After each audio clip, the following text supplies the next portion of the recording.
మొదట మన హృదయము దేవుడు ఆశించినదిగా ఉన్నదా? ఇంకో మాటలో చెప్పాలంటే మొత్తం అన్ని సమస్యలకు రూట్ కాజ్, దాని వేరెక్కడ ఉన్నదంటే మన హృదయం.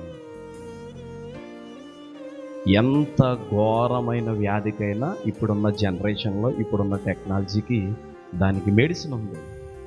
ఈవెన్ ఎయిడ్స్కి కూడా మెడిసిన్ కనిపెట్టారు. సో దేనికైనా సరే డెవలప్ అవుతుందనే ఉన్నది. కానీ ఈ లోపల ఈ హృదయం ఉంది చూసారా, ఈ వ్యాధి ఉన్నది చూసారా, ఈ వ్యాధికి మెడిసిన్ లేదు. ఈ వ్యాధికి మెడిసిన్ ఒకే ఒకటి, దేవుని వాక్యం. దేవుడికి మహిమ కలుగును గాక.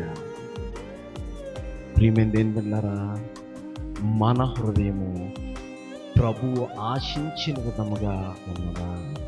సమరయ స్త్రీ దగ్గరికి యేసయ్య వచ్చాడు. ఎందుకు వచ్చాడు? నశించిన దానిని వెతకి రక్షించడానికి. సమరయ స్త్రీ ఏం చేస్తుంది? పాపము చేస్తుంది. పాపం వల్ల వచ్చే జీతము మరణము. అంటే ఆటోమేటిక్గా ఆమె నడక, ఆమె చూపులు, ఆమె యొక్క స్వభావము ఎక్కడికి నడుస్తుంది? పాపం వలన వచ్చే జీతానికి నడిపించబడుతుంది.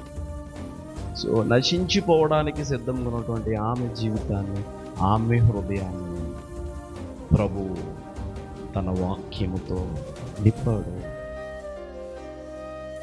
ఆమెను వెలిగించే క్రమాన్ని మనం చూస్తే, ఆమె హృదయములో ఉన్నటువంటి ఆ కుళ్ళును, ఆమె ఎంత పాపముతో నిండుకొని ఎంత మందితో పాపము చేసిందో వాటన్నిటినీ కూడా దేవుడు చూపించాడా లేదా? సమరయ స్త్రీకి స్పష్టంగా చూపించాడు. మోషేతో పిలిచి నీ రొమ్ముని చేయి పట్టుకొని ఒకసారి తీయ అంటే వెంటనే ఏం కనిపించింది? మోషేకు కుష్ఠరోగము గలదై. యేసయ్య సమరయ స్త్రీకి వచ్చినప్పుడు కూడా జరిగింది అదే.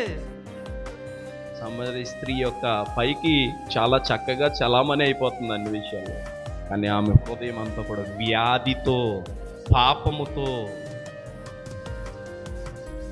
శరీరేచ్ఛలతో నింపబడిన ఆమె హృదయాన్ని దేవుడు తెరచి ఎవరికి చూపించాడు? మోషేకే చూపించాడు. హృదయం ఎలా ఉంది? కుష్ఠిదై ఉంది. సమరయ స్త్రీ హృదయం ఎలా ఉంది? పాపముతో నిండుకొని ఉంది. అప్పుడు మనోనేత్రాలు వెలిగించబడ్డాయి. ప్రభువా,